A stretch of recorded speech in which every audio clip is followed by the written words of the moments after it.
Assalamualaikum warahmatullahi wabarakatuh. Perkenalkan, saya Santi Rosintawati, Widya Suara Madya dari PPSDM Kementerian Dalam Negeri Regi Dolan Bandung. Kali ini saya akan mempresentasikan strategi pembelajaran saya dalam mata pelatihan kepemimpinan transformasional dalam pelatihan kepemimpinan administrator. Materi ini akan disajikan selama 9 jam pelajaran. Sistematikanya akan diawali dari pembukaan, kemudian akan dilanjutkan ke dalam pembahasan, dan yang terakhir adalah penutup. Untuk pembukaan saya awali dengan perkenalan untuk diri saya sendiri dan juga perkenalan antar peserta pelatihan. Setelah perkenalan, kemudian saya akan mencoba memecahkan suasana kelas pembelajaran yang lebih menarik lagi, yaitu dengan ice breaking menggunakan permainan si kabayan, kata kabayan. Jadi di sini materinya lebih kepada bagaimana untuk kepatuhan dalam melaksanakan instruksi dari pimpinan. Setelah suasananya sudah mencair, kemudian saya akan memaparkan kaitan dengan deskripsi mata pelatihan disertai dengan tujuan pembelajaran dan indikator keberhasilan.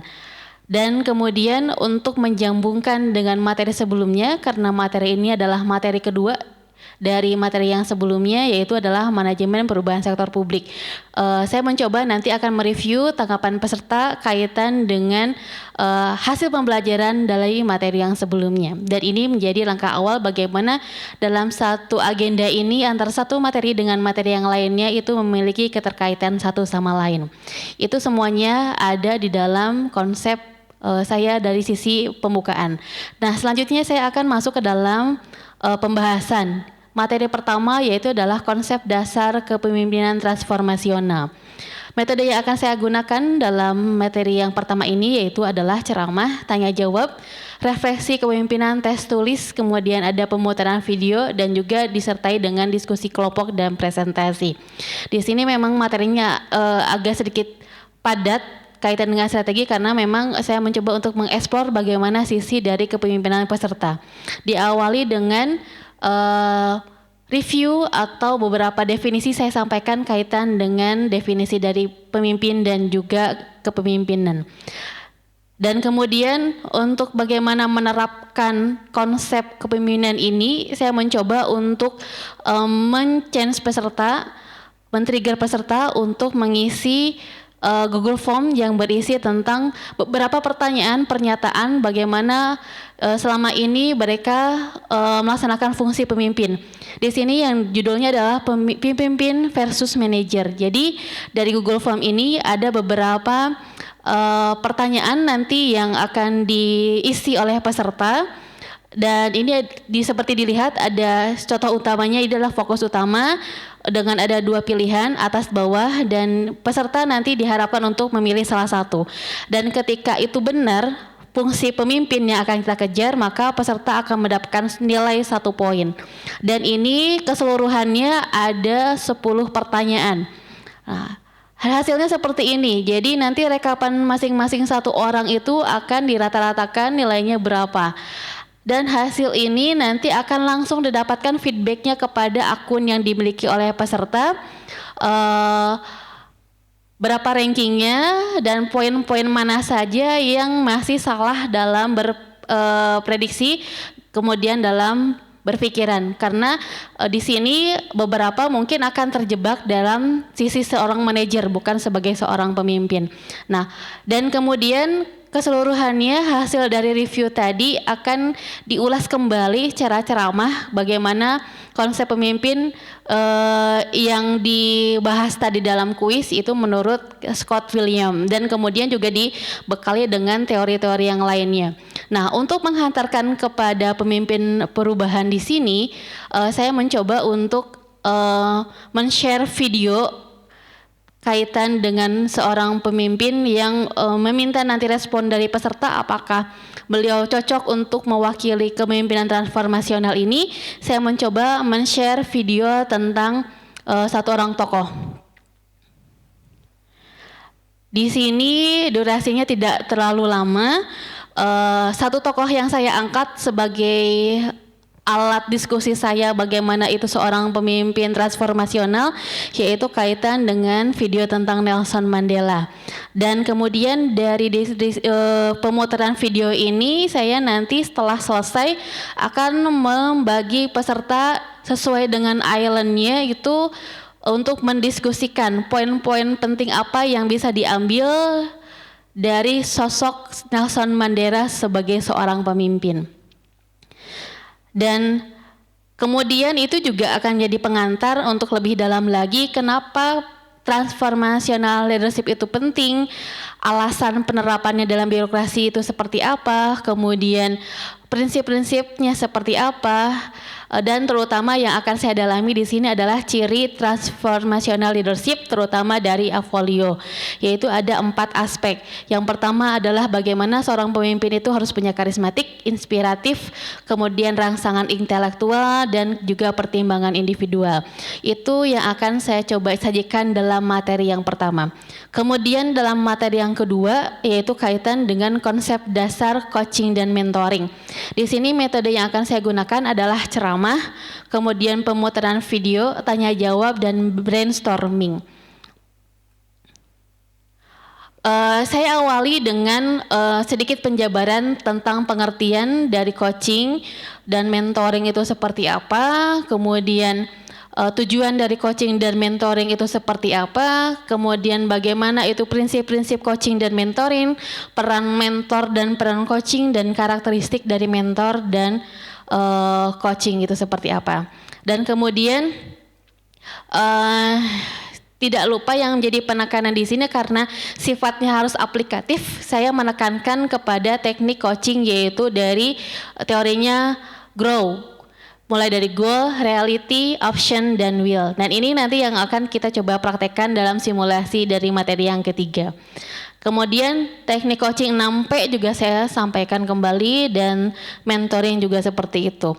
Nah, kemudian untuk lebih memberikan gambaran bagaimana itu coaching dan mentoring, saya akan menyajikan video yang kedua dari materi ini, yaitu bagaimana teknik grow dari coaching itu dipraktekkan atau disimulasikan.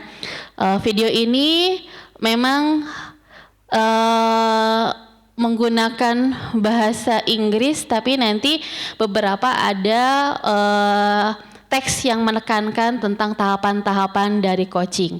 Nah, video inilah kemudian nanti akan menjadi bekal peserta untuk dipraktekkan pada sesi yang ketiga.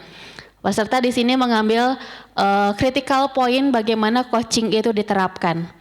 Dan terutama nanti yang jadi harapan saya dalam materi yang kedua ini adalah peserta bisa memilih prosesnya, yang tekniknya, yang apa yang digunakan, metodenya seperti apa. Apakah coaching atau mentoring, karena untuk masing-masing metode tersebut itu ada karakteristiknya dan peserta diharapkan harus bisa memilah-milah coaching itu kapan diterapkan dan mentoring itu kapan diterapkan. Itu yang menjadi treatment goal point yang saya harapkan dari sesi yang kedua ini. Dan untuk sesi yang ketiga yaitu kaitan dengan simulasi dan refleksi kepemimpinan transformasional. Kaitan dengan ketiga ini metode yang saya gunakan yaitu adalah ceramah, brainstorming, tanya jawab, dan role play. Dan simulasi inilah yang diharapkan jadi alat untuk bagaimana mengeluarkan kemampuan peserta dalam melakukan coaching dan mentoring. Di awal saya nanti akan mencoba untuk melakukan refleksi diri kepemimpinan. Jadi kaitan dengan sosok pemimpin itu peserta sudah pengalaman bagaimana menjadi pejabat administrator, dan pertamanya untuk melakukan self assessment. Mungkin selama ini belum pernah terpikir apa kontribusinya terhadap organisasi, seperti apa sosok dia sebagai seorang pemimpin. Kemudian ada beberapa pertanyaan yang akan menjadi kunci-kunci pertanyaan-pertanyaan untuk self assessment. Nah, kemudian dari pertanyaan ini nanti saya akan coba bukan hanya sekedar menyebutkan seperti apa konsep pertanyaannya, tapi lebih kepada refleksi dan beberapa perwakilan dari peserta saya harapkan nanti untuk menyampaikan konsep evaluasi dirinya seperti apa, penilaian dirinya sebagai seorang pemimpin itu seperti apa. Dan ini saya rasa disesuaikan nanti dengan karakteristik peserta. Apakah nanti akan per island akan satu perwakilan atau per daerah akan satu perwakilan, itu disesuaikan dengan kondisi karakteristik dari peserta. Kemudian materi yang ceramah juga yang kedua diharapkan nanti kaitan dengan pemahaman tentang bagaimana kepemimpinan transformasional ini memberikan peranan terhadap budaya inovasi. Karena apa? Karena ada keterkaitan, yaitu sama-sama menekankan kepada manajemen risk. Budaya inovasi juga membutuhkan bagaimana untuk berani mengambil resiko, dan pemimpin transformasional pun di sana ada tuntutan untuk berubah dan tentunya siap untuk menghadapi tantangan atau resiko yang muncul di tengah bagaimana organisasi itu bekerja. Nah, kemudian selanjutnya untuk persiapan simulasi saya akan menyampaikan beberapa poin-poin pertanyaan penting kaitan dengan teknik grow tadi. Kaitan dengan goals-nya, apa yang harus dicapai, kemudian dari reality-nya, apa yang harus dicapai, kemudian dari option-nya, simulasi seperti apa nanti kaitan dengan pemilihan alternatifnya, dan W-nya untuk kaitan dengan what's next-nya itu seperti apa nanti dirumuskan. Jadi di sini nanti saya menekankan pertanyaan-pertanyaan yang harus muncul dalam simulasi.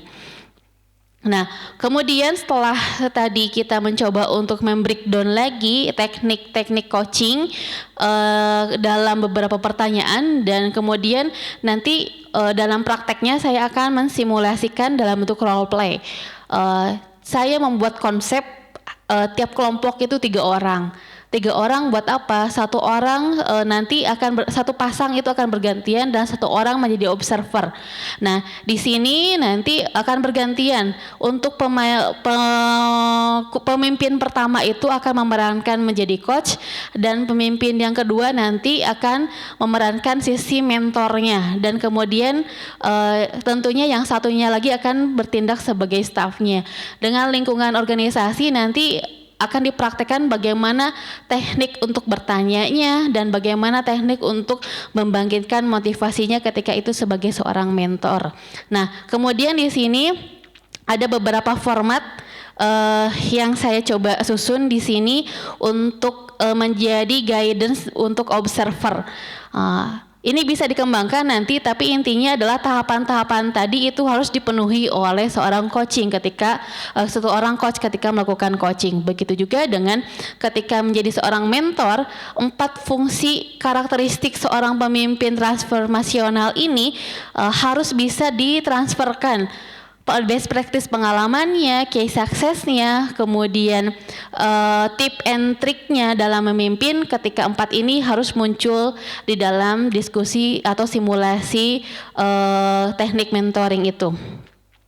Dan harapannya nanti setelah itu dilaksanakan, selanjutnya adalah masing-masing observer menyampaikan hasil pengamatannya di depan kelas, dan nanti kita akan melakukan review bersama-sama. Nah, kemudian setelah itu merupakan sesi terakhir dari materi yang ketiga, dan itu merupakan ending dari pembelajaran kita selama 9 JP. Dan di endingnya sebelum ditutup tentunya harus ada review bersama kaitan dengan apa yang sudah dibahas selama 1 hari ini, kaitan dari sisi pengetahuan apa yang ditangkap oleh peserta ketika proses transfer knowledge itu dilaksanakan, dan untuk mengecek bagaimana tingkat pemahaman peserta, daya tangkap peserta terhadap materi, saya menyiapkan evaluasi dalam bentuk evaluasi pilihan ganda dengan menggunakan aplikasi Kahoot. Dan Kahoot ini nanti akan live dengan peserta, dan saya sudah siapkan, tapi ini sudah ada 5 pertanyaan, semuanya merangkum dari awal materi sampai terakhir materi. Dan kemudian di endingnya nanti saya akan menyampaikan suatu quotes kepada peserta bahwa fungsi pemimpin adalah menghasilkan banyak pemimpin-pemimpin baru, bukan untuk lebih banyak pengikut. Itu saya mengangkat quotes-nya dari Lapneder. Dan dengan demikian di akhir session saya akan memberikan apresiasi terhadap keterlibatan dan atensi dari peserta selama proses pembelajaran dari awal dan akhir. Tentunya harapannya bisa diakhiri dengan optimal. Dengan kahot ini kita bisa melihat nanti siapa berapa orang yang berhasil menjawab pertanyaan dan siapa yang memiliki ranking tertinggi, dan tentunya itu harus mendapatkan apresiasi. Dan jika memungkinkan nanti akan menyiapkan satu hadiah kecil untuk bentuk apresiasi dari saya kepada peserta diklat. Kaitan dengan pembelajaran di endingnya ya tentunya di awal dan akhir saya akan memberikan apresiasi, applause dan juga salam tentunya. Dan demikian strategi pembelajaran saya selama kurang lebih 9 JP dalam mengajar kepemimpinan transformasional di pelatihan kepemimpinan administrator. Terima kasih. Assalamualaikum warahmatullahi wabarakatuh.